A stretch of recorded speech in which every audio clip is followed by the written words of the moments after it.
If you're tired no matter how much you sleep, there might be a scientific reason, and it's probably not just your age. As a physician focused on lifestyle and evidence-based care, I see people struggle with fatigue despite getting enough sleep. If you don't know me, I'm Dr. Hannah, and this is my puppy Heidi, who decided to join us today. But I'm a physician practicing in Texas, and my goal is to help people learn about maintaining their health. So today we're going to look at what research shows about sleep problems and where we can start. A lot of sleep problems often start with what happens during the day, not just at night. So here are 5 hidden science-backed causes of poor sleep and what you can do about them. Number 1 is circadian rhythm disruption. Your body's internal clock, or circadian rhythm, regulates sleep, hormones, metabolism, and immune function. Irregular sleep-wake times, shift work, and exposure to artificial light at night from screens or indoor lighting can misalign this clock, leading to poor sleep quality and an increased risk of metabolic and mood disorders. A 2022 study in the Lancet review highlights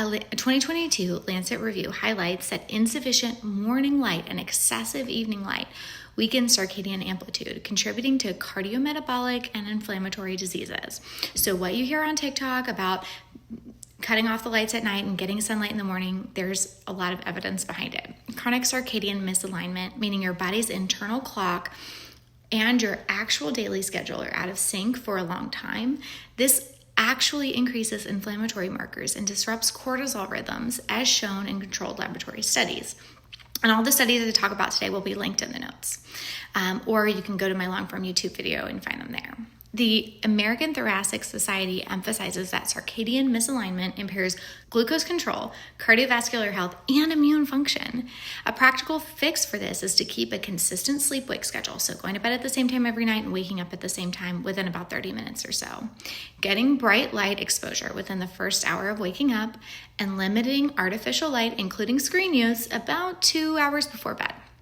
The second thing is cortisol timing problems. Cortisol, the body's main chronic stress hormone, it also helps us with awakeness in the morning, but what can happen is that it gets out of rhythm. So it's normally peaks in the morning and gets lower during night, but for some people who are chronically stressed, that cortisol will actually peak in the evening, making you feel wired and tired. It can also fragment our sleep, so wake us up in the middle of the night.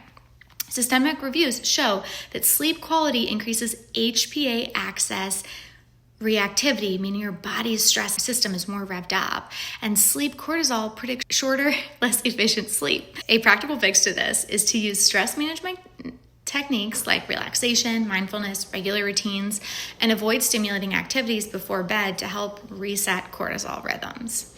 Number 3, blood sugar swings.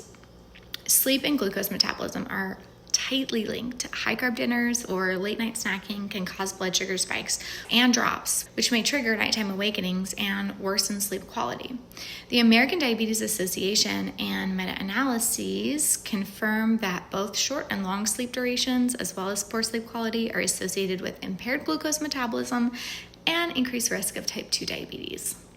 Sleep extension, meaning getting more sleep, and behavioral interventions can improve insulin sensitivity and reduce energy intake in short sleepers. A practical fix is to favor balanced, low glycemic meals in the evening and avoid heavy snacking close to bedtime. Don't skip on sleep, aim for 7.5 to 9 hours per night, and if you're tired at 7.5 hours, try getting more. Number 4, inflammation and gut balance. Chronic sleep disturbances increase systemic inflammation and disrupt the gut microbiome, both of which can impair sleep and overall health. Meta-analyses show that sleep disturbance and long sleep duration are associated with higher levels of inflammatory markers like CRP and IL-6. The gut-brain axis plays a role in sleep regulation. Sleep deprivation alters gut microbiota, which can further disrupt sleep and metabolic health. A practical fix for this is to support gut health with fiber-rich and anti-inflammatory diet and regular sleep pattern. Okay, last one, number 5, overstimulation before bed. This is by far the biggest one that I see impacts people in my practice. And this is cognitive hyperarousal caused by screens, news, emails, or stressful thinking. Keeps the brain alert and delays sleep onset, meaning you can't fall asleep. Systematic reviews show pre-sleep cognitive activity like worry, planning, or screen use is linked to longer sleep onset latency and more insomnia symptoms. So behavioral interventions like cognitive behavioral therapy for insomnia, which is a form of therapy, or relaxation or screen restriction are effective at improving sleep quality. Practical fix for this is to establish a wind down routine, dim the lights, and avoid screens.